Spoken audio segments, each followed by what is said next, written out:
Welcome to No Room for Phonies. Hello. Podcast episode 54.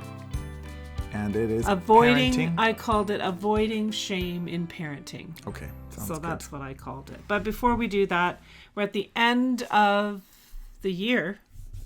2021. Yeah. Unbelievable. Everybody, I'm sure, probably thinks that's great. This is our 24th podcast of 2021. Wow. No, 23rd, because there's one more after this. Yes.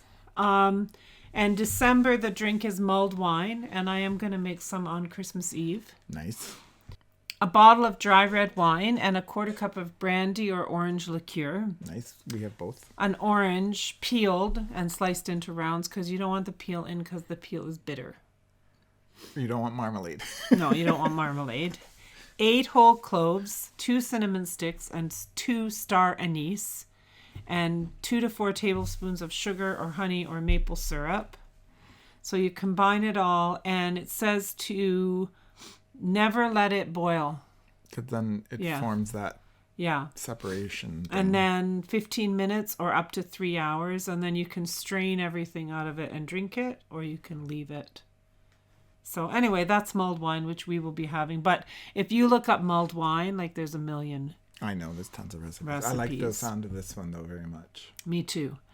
I just wanted to recommend Brene Brown's Dare to Lead, and it's actually on her website, but there's a leadership assessment on there. Oh, I didn't know that. Yeah, and there is a book, Dare to Lead, and you can become a Dare to Lead facilitator. So I would just recommend everybody looking in that section of her I've just been listening to website. Other podcasts, so I'm going to have to go look this up. Yeah, just go look it up. It's not really a podcast per se, but I think there is cool. A podcast connected to it all, but there's actually 2. Eh? Yeah. She has 2 podcasts. Yeah, she does. So, and I want to recommend The Night Circus by Erin Morgenstern. It's a very crazy fantasy thing about a circus. So if it's not, there's nothing, you're not going to learn anything from it. It's just, if you like fantasy fiction, there's magic in it. You read a book with magic in it? Oh. Yeah, but there's a relationship part that's very interesting. So if you just want a good read, The Night Circus. So anyway, and now on to avoiding shame in parenting. Just as a review kind of a thing, I wanted to just review what causes shame. And parenting is one of the number one things that causes people shame. Our emotions, the way we look, or money and work, our lack of status, being addicted to something, family relationship, marriage and intimacy, what we own or we don't own, what we have, our mental and physical health, our social media, which does connect to parenting because nowadays, big time. Yeah, and then relationship, friendships, and what's on our calendar, mistakes, lack of a perfect image, and then motherhood and fatherhood also. So, but layer that on top of that, layer the fact that what our kids achieve and don't achieve causes us shame at times. Yes. How they behave in public causes us shame, can cause us shame. Yeah, if we allow it to. Their innate or lack of innate ability or talent. If they're not athletic. Or if they're similar or dissimilar to us in temperament. Yeah. Their abilities and even their disabilities and their friendships and their invitations. So there's a lot of layers of things that kids can't control that cause us shame and kind of build up. Right. Right. And then they can feel it from us. Right. Yeah. And so these are kinds of things when kids are little that I read. And I mean, I don't know. We tried, like, we're 20 years out of, like, having little kids. Kids. And we didn't have social media pressures. And we didn't have, like, this. We had social circles that had different types of pressures. Oh, yeah. And definitely families and church. Definitely different types of parenting from what we did. Like bedtimes and eating and all the kinds of things that we were more like the first one for sure, being in a predictable environment with realistic expectations, like a predictable daily routine enables kids to anticipate what's expected, and it's really the beginning of discipline. So, like, for example, we had our kids on an eat, sleep, play. When they were infants. And then bedtimes were 7:30. Yeah. 8. But the thing is, we need to take them places. But we had very routine structure. I mean, the days weren't routine from day to day necessarily, but there were routines around meals and around playtime. And there are just times when you have to go do things. Yes. And they have to just come along. But you can't be... but they're not used to that. No, and this is where, stop acting like a baby, or stop that behavior. When you know that normally they would be home in a nap, but you've got an appointment and you've got to take them, and it's at 2 p.m. when they should be in bed. And so you get frustrated and say things that really aren't appropriate based on what the expectation is, right? So a lot of times I think parents drop into shaming when they're afraid, or when they're taking challenging behavior when they're taking the behavior personally. Like, I'm a bad parent because my child is melting down right now. Or they take it out on, they're shaming the child. Like, I'm not talking today about how to avoid feeling ashamed. I'm more about how, as parents, not to shame our children. We need to not take that out on our kids, right? I understand, absolutely. So when toddlers act out in a class, parents then are thought, well, he's a brat or a bully, or now you're putting labels. So then when you project those fears onto your kids, then your kid picks up on that tension and that shaming. So if you're, and sometimes kids just, like, if a kid gets angry at you and throws something at you, like, you can't take those things personally. He's not doing it because he dislikes you. He's just doing it because he's frustrated or whatever. And I do see that with some of the people that I see with parenting, where they really do talk to their kids about, why did you behave that way, and not say that was bad. Right. And you're bad. They just ask them to verbalize. And they might say that's not acceptable. And if you need to if you need to throw something, here's your coat, go outside and throw stuff. But it's not appropriate, right? And then I loved this point because it says, to avoid shaming your children, respond in the moment calmly like a CEO would in a company. Wow. Because if you're the CEO of a company, you can't, you're not supposed to lose it. You can't go in and, like, start screaming at people, right? Right. But you have to be confident and commanding and efficient. And appropriate. Right? And you really shouldn't get angry or emotional. So all these lectures and emotional reactions and scolding and punishments do not... just reinforces shame. Right. And they create guilt and shame in kids. That's what they do. So a simple matter of fact, I won't let you do that. If you throw that again, I'm going to take it away. Yeah. And stopping them from doing it, right? Yeah. I mean, going back a little bit to guilt and shame. Like, guilt isn't always a bad thing, because that's when... No. Shame is when you think you But I don't think you want to parent kids by making them feel guilty. No, I didn't mean that. Like, they're talking about your kid does something in the moment. You stop. You say, this is not acceptable behavior, like Nanny 911. Yeah. And this is the consequence for that behavior. I am not letting you do that. You cannot do that. I'm going to stop you from doing that. There's no shaming in that. No. No.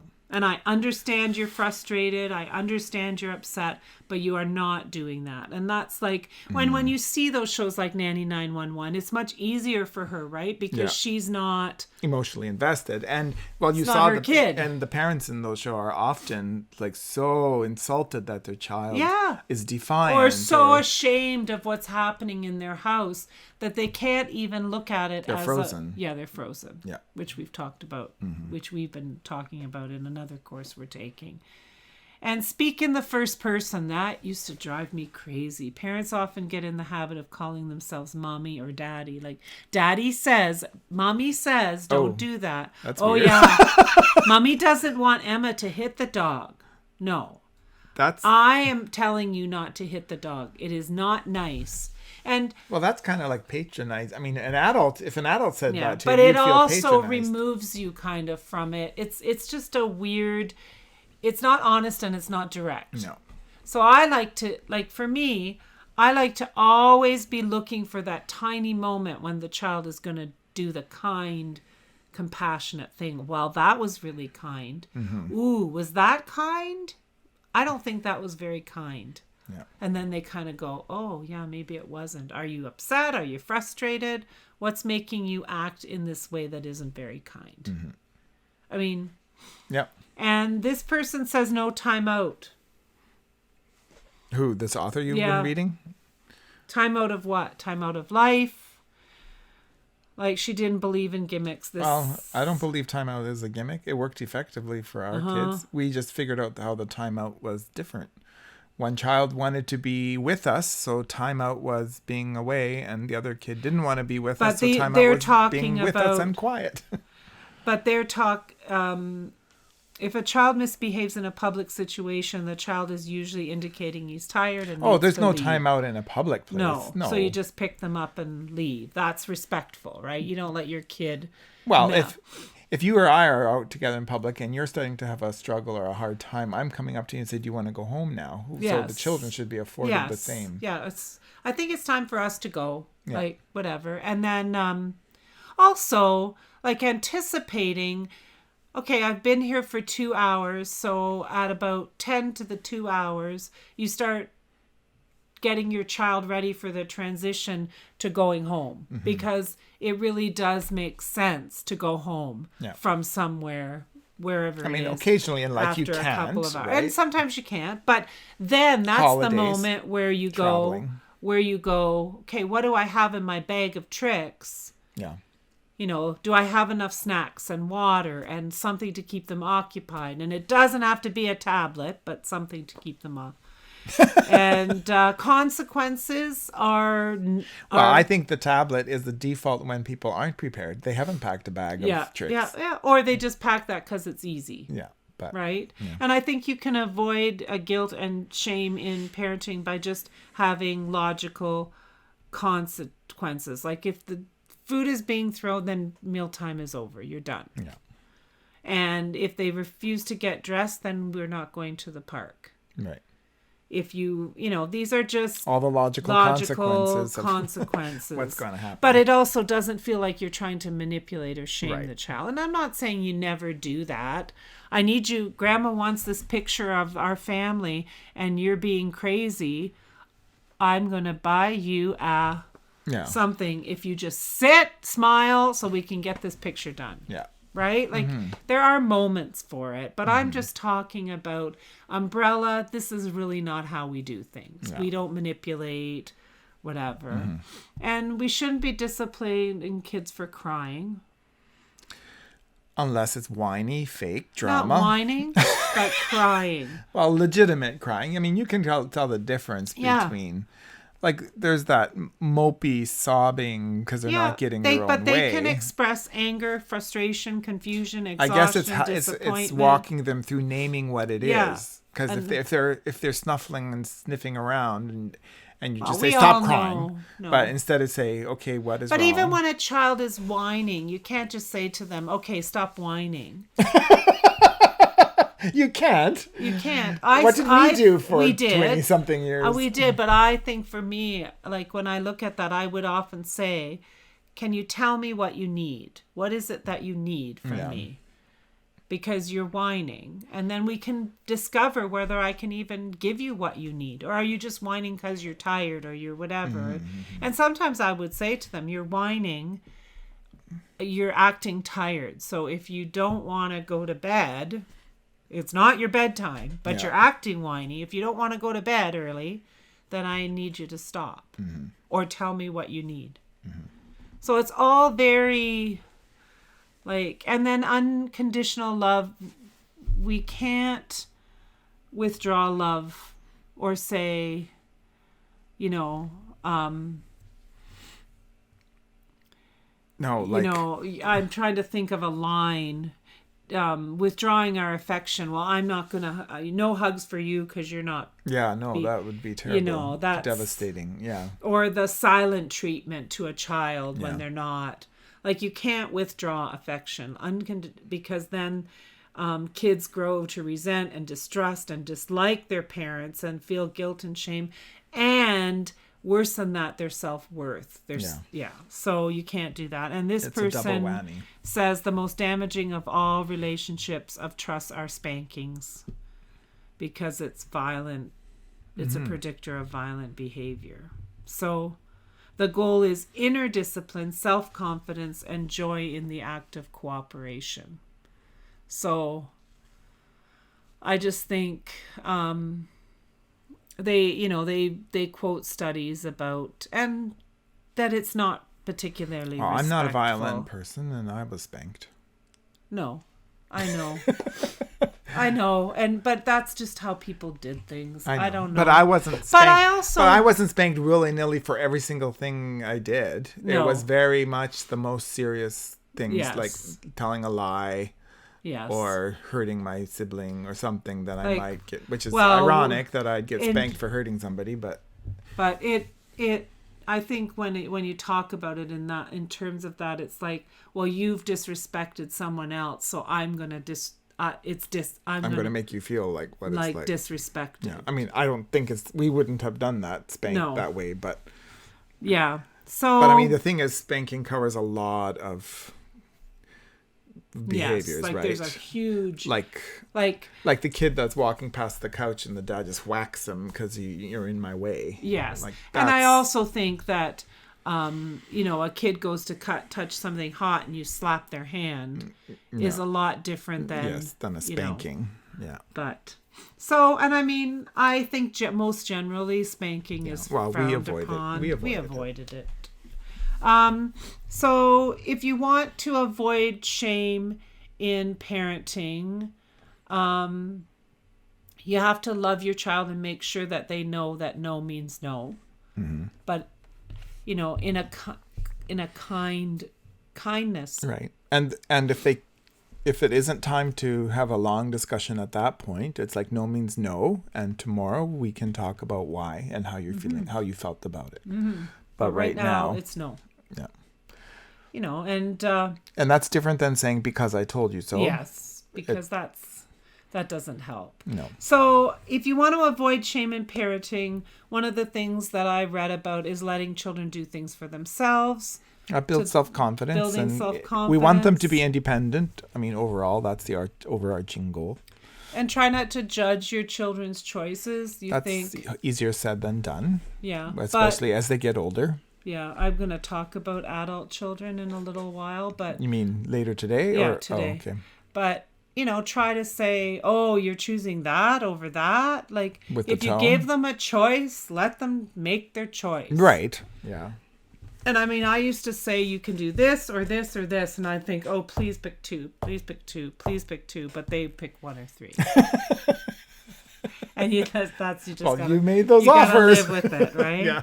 Allow them to feel their feelings and develop strategies to manage their feelings. I'm not just saying let these kids, because I've also been around kids where they, just let them feel their feelings. No, because as they age, they should be getting better and better at managing their feelings so that everything is not this big heightened drama all the time. Yes. So it's not about squelching your feelings and holding them in unhealthy ways. It's about it's learning to whom you can share your feelings at the right time and who are your trusted. Yes. Because you shouldn't trust everybody with all your feelings. No. And you should know that sometimes you just might have to hold something in until you get home from school and then say to mom and dad, I was really angry today, or I was really upset today when this happened, so that you can talk it through. Yeah. But, and I think the other thing is about checking your expectations at the door. Don't have zero. And don't, we had you want to have some expectations of your children, yes.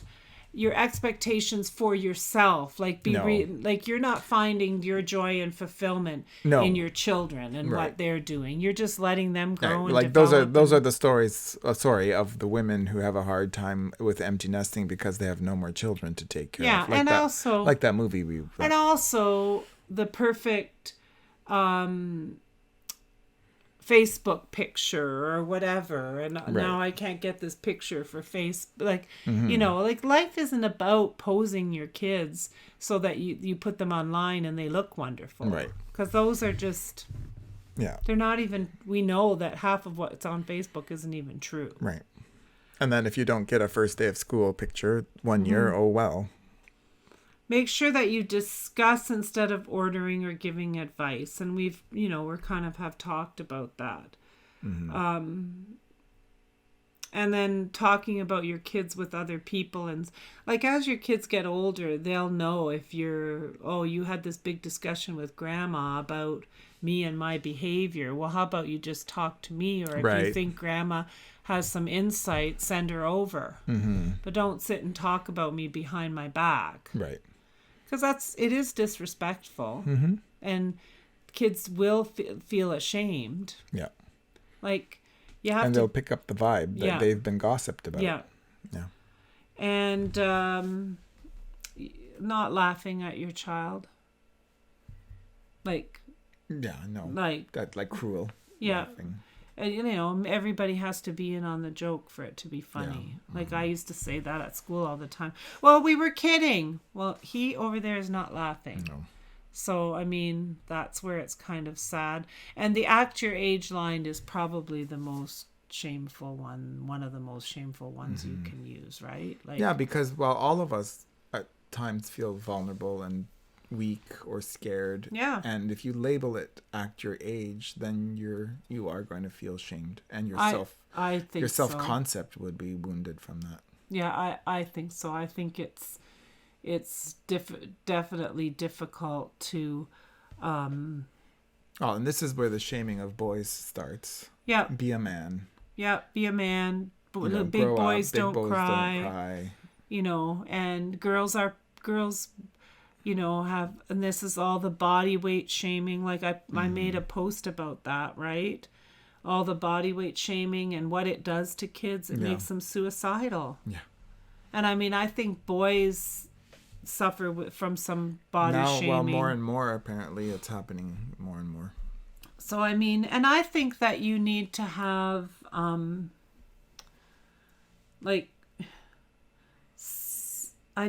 I think you have to have a lot of grace for yourself as a parent. I think being a parent is a really hard job. Well, I think listening to these things, I'm like going through my head, wow, I made some mistakes, and I could start be feeling shame just because I'm not measuring up to what we're talking about.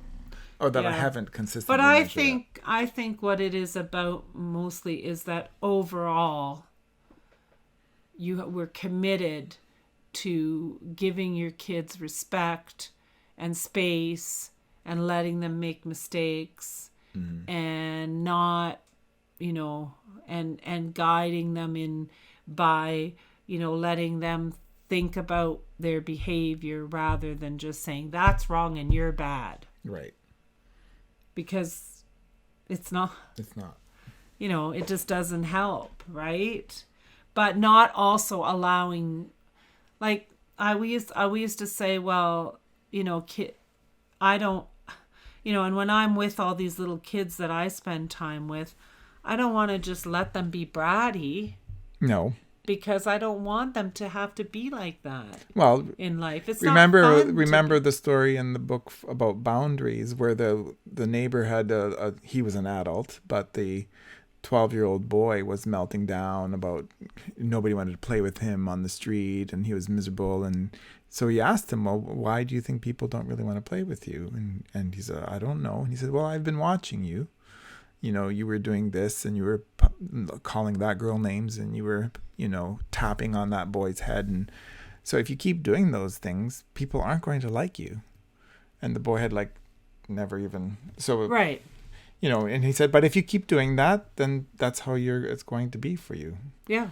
Yeah. So but if we don't want our kids to be bratty, Well, and the other thing is, if we want our kids to have a moral compass, to have some values and beliefs, we have to instill those in them. And you don't instill, nobody learn, like, let's use church as an example. Nobody learns values and beliefs by having somebody yell them at you from the front of a... You learn that by modeling. So what do you want your kids to be like is what you're modeling for them. I'm modeling listening. I'm modeling kindness. I'm modeling integrity and honesty. Like, I'm going to tell you. Right. And even you can model self-regulation. Yes. Like, Daddy needs a timeout right now. I'm walking away because right now I might say something. I feel that more sometimes as our children are adults than I did when they were kids. Yeah, so I think I need to walk away right now because I might say something that... So, I think with our adult children, sometimes we come to the rescue too quickly. With our little children as well, sometimes you need to step back and let them work through stuff. Oh, it's so different. Like, our generation, our parents had no involvement after we were like 18, 19, really. And we didn't share with them. But now that we're creating this culture of openness and sharing, now our adult children are sharing with us. Right. And sometimes it's just sharing. It's not asking for advice or input.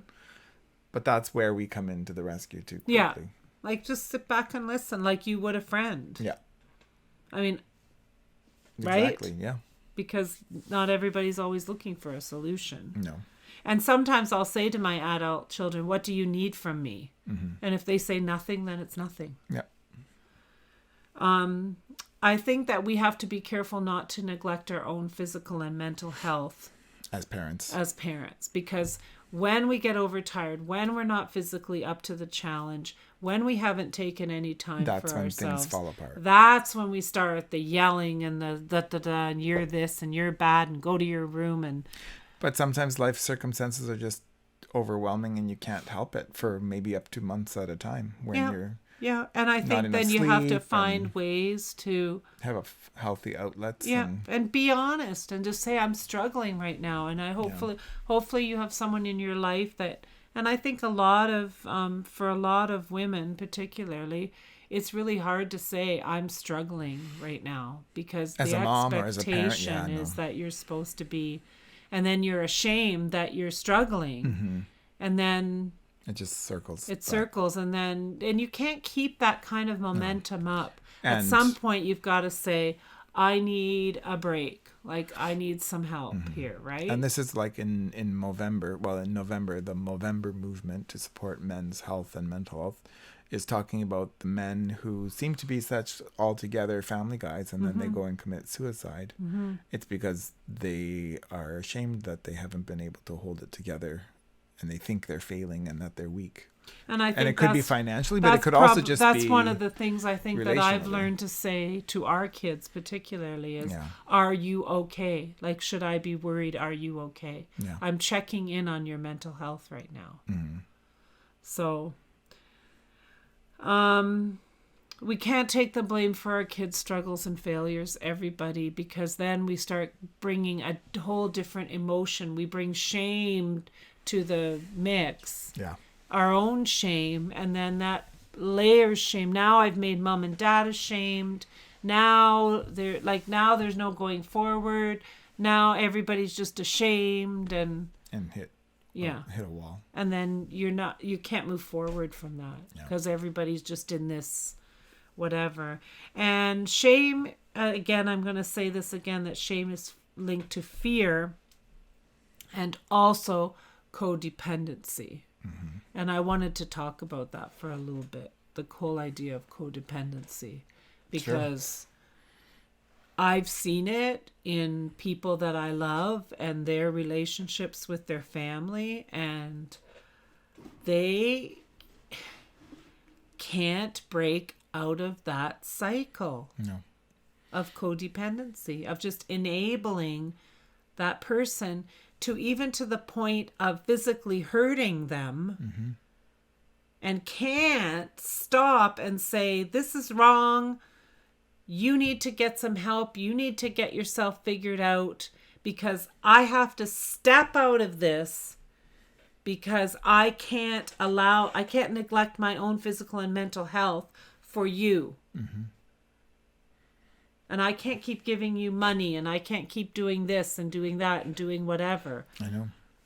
And the reason that we don't do that is because we're afraid what's going to happen. Because particularly in some cases where the codependency has gone on for years and years and years and years and years. And sometimes then there's the finances get enmeshed in it too. Yeah. So, I mean, I would 100% say that if you are unable to step away from somebody and say, this is over my head, I can't help you with this anymore, you need to get help. Yeah. Then you are enabling and there's a codependency. Yeah. And you need to look for help yourself. Yeah. For help with boundaries and for breaking codependency in a healthy way. Like, you need to get a counselor to help you. Yeah. Because codependency, if you have been... I'm not telling my story tonight, but, I had to break that codependent cycle. With your mom. With my mom. Yeah. So, but we did it through boundaries. We did it with the help of a therapist, counselor, and we had boundaries. And, 5 or 6 years down the road, she admitted that it was better that we had done that than if we had continued. Yeah. And it was very you were in a particularly emotionally codependent relationship with your mom. Yeah. Because there was both narcissism and gaslighting. Mm-hmm. And not the narcissist that you read of like the typical male. But I'm going to go back to think about the things that, just as a sort of an ending thing. Yep. Thinking about using logical consequences, being straightforward and honest with your kids, and, responding in the moment calmly and dealing with situations as they come, and not putting those, oh, you're so bad, those labels on kids, and not taking their behavior personally. Yeah. Like, I think taking the behavior personally is dramatizing it. It's yes. Right? Then it's just all this drama. Yes. So and it just builds but up. I liked that line, like a CEO. Yeah. Okay, I'm handling this. But yeah. We have to picture like a good CEO. CEO. Not like a tyrant. Because they're tyrant CEOs. Yeah, but just kind of like, okay, this is a problem. Yes, this is not appropriate. Mm-hmm. You can't do this, but this is what you're going to do to fix it. Yeah. This is how we're going to move past it. So, I mean, and then when you do all that, then you don't get enmeshed in it because you're empowering your child to grow into being able to solve their own problems and regulate their own emotions and do the things that they need to do to be a human being. Right. And then you can maintain an adult relationship that's respectful and still full of friendship, love, caring. Yes. But you don't have this person that's been enabled since they were 2 to never be able to regulate or deal with or accept the consequences of their behavior or not, like all that stuff.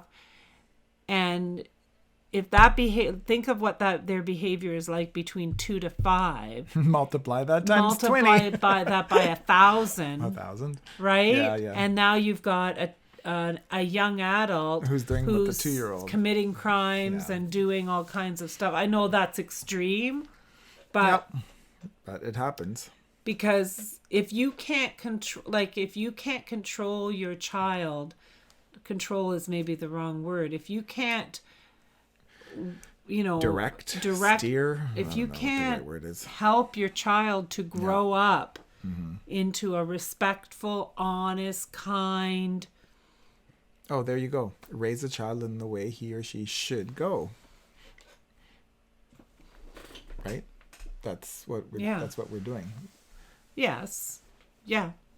We're raising a child in the way, like, not that we're superimposing. No. It's the way that they choose to go. They choose to go. I mean, beyond developing a moral compass and all those other things, it's a matter of being the kind of person to your child as an adult that you want them to be as an adult to other people. Yeah. So, yeah. So there it is, Avoiding Shame in Parenting. And we'll be back on December 30th.